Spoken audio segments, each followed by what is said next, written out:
कौन होता है मेगा आइकॉन? दूर की सोच रखने वाला वो शख्स जो अपने मुनाफे से पहले लोगों को रखता है, जिसके नाम के माने हो उसूल और लोगों का भला। रतन नवल टाटा आते हैं जामशेदजी टाटा के खानदान से, जिन्हें भारतीय उद्योग का जनक कहा जाता है और जिन्होंने 1087 के दशक में विशाल टाटा समूह की बुनियाद रखी थी। 100 से ज्यादा साल बाद रतन टाटा ने टाटा समूह का चेयरमैन बनकर इसे कंपनियों के एक बेहतरीन भारतीय समूह से दुनिया का विशाल उद्योग समूह बनाया। आज इस भूतपूर्व चेयरमैन को भारत के और शायद दुनिया के बेहतरीन उद्योगपतियों, निवेशकों और समाज सेवियों में गिना जाता है। आइए हम आपको बताते हैं कि कैसे पलटा उन्होंने अपनी तकदीर को। उनके बारे में सारी जानकारी आपको यहाँ मिलेगी। आज की इस खास पेशकश में हम आपको बताने जा रहे हैं रतन टाटा का प्रारंभिक जीवन, रतन टाटा का करियर, फोर्ड कंपनी और टाटा मोटर्स के बीच की बातचीत, रतन टाटा का ड्रीम प्रोजेक्ट, संघर्ष और सफलता, रतन टाटा की उपलब्धियां, सम्मान और पुरस्कार, रतन टाटा का योगदान और रतन टाटा के विचारों के बारे में। रतन टाटा का प्रारंभिक जीवन। भारत के महान बिजनेसमैन रतन टाटा भारत के सूरत शहर में 28 दिसंबर साल 1937 में एक व्यापारी घराने में जन्मे थे। रतन टाटा ने अपनी शुरुआती पढ़ाई मुंबई के ही कैंपियन स्कूल में रहकर पूरी की। इसके बाद उन्होंने मुंबई के ही कैथेड्रल और जॉन स्कूल में रहकर अपनी स्कूल की पढ़ाई पूरी की।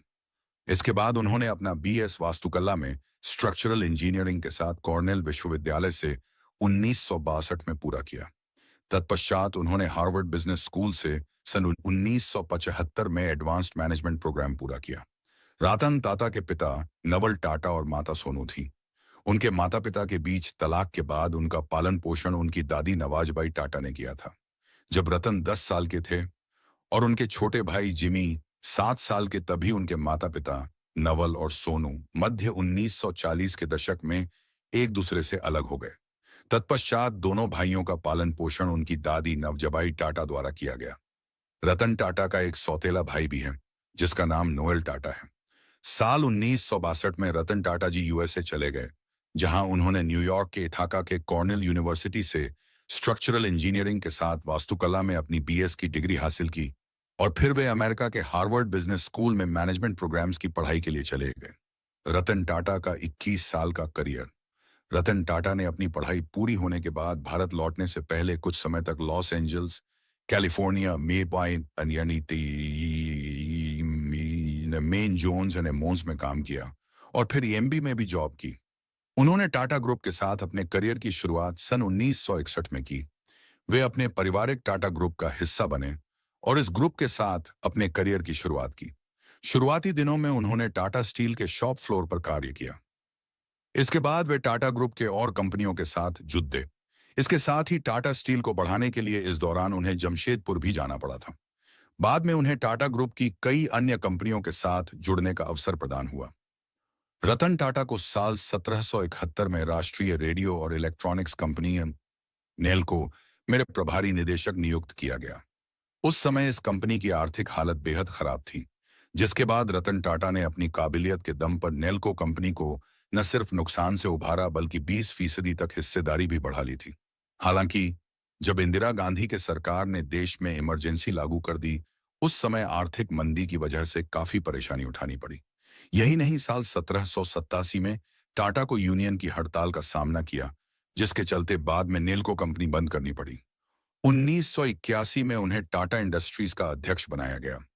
सन 1991 में जेआरडी टाटा ने ग्रुप के अध्यक्ष पद को छोड़ दिया और रतन टाटा को अपना उत्तराधिकारी बनाया। रतन के नेतृत्व में टाटा समूह ने नई ऊंचाइयों को छुआ। उनके नेतृत्व में टाटा कंसल्टेंसी सर्विसेज ने पब्लिक इशू जारी किया और Tata Motors New York stock exchange में सूचीबद्ध किया गया।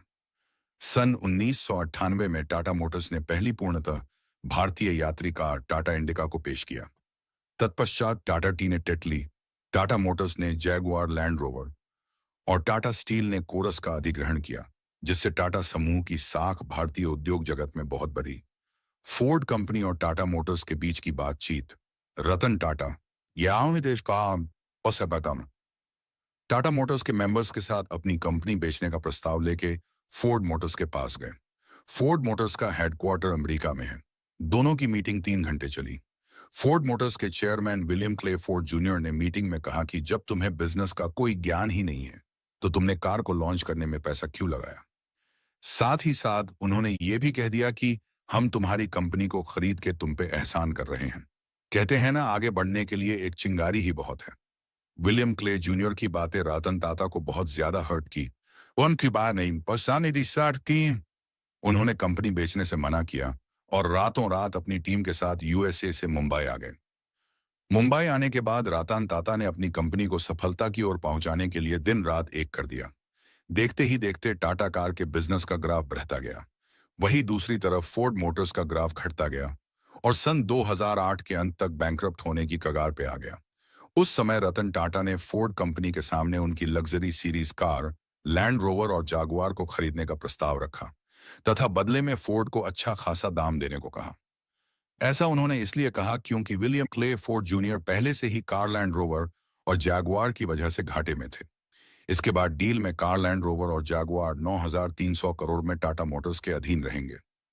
आज दोनों टाटा समूह का ही हिस्सा हैं और सारी दुनिया में भारतीय कंपनियों का नाम रोशन कर रहा है। रतन टाटा एक प्रसिद्ध उद्योगपति होने के साथ साथ एक नेक इंसान भी हैं, जो कि अपनी दरिया दिली के लिए भी जाने जाते हैं। वे हमेशा ही बाढ़ सहाय गरीबी सुविधाएं गरीबों, मजदूरों, पीड़ितों और जरूरतमंदों की मदद करते रहते हैं। कोविड-19 में भी रतन टाटा का बहुत बड़ा योगदान रहा है। रतन टाटा भारत के सबसे सफल और प्रसिद्ध बिजनेसमैन में गिने जाते हैं। रतन टाटा एक बेहद सिंपल और सादगी से भरी शख्सियत है, जो कि दुनिया की झूठी चमक दमक में विश्वास नहीं करते। वे सालों से मुंबई के कोलाबा जिले में एक किताबों से भरे हुए फ्लैट में अकेले रहते हैं। रतन टाटा उच्च आदर्शों वाले व्यक्ति हैं। रतन टाटा मानते हैं कि व्यापार का अर्थ सिर्फ मुनाफा कमाना नहीं, बल्कि समाज के प्रति अपनी जिम्मेदारी को भी समझना है और व्यापार में सामाजिक मूल्यों का भी समावेश होना चाहिए। रतन टाटा ने हमेशा जीवन में आगे बढ़ना ही सीखा। कभी वे अपनी परिस्थितियों से नहीं घबराए और हर कदम पर उन्होंने अपने आप को सही साबित किया। उनके जीवन से हर किसी को प्रेरणा लेने की जरूरत है। उम्मीद है आपको हमारी यह वीडियो अच्छी लगी होगी। ऐसे ही मजेदार कहानियां और किस्से सुनने के लिए हमारे चैनल रेडियो टेल्स FM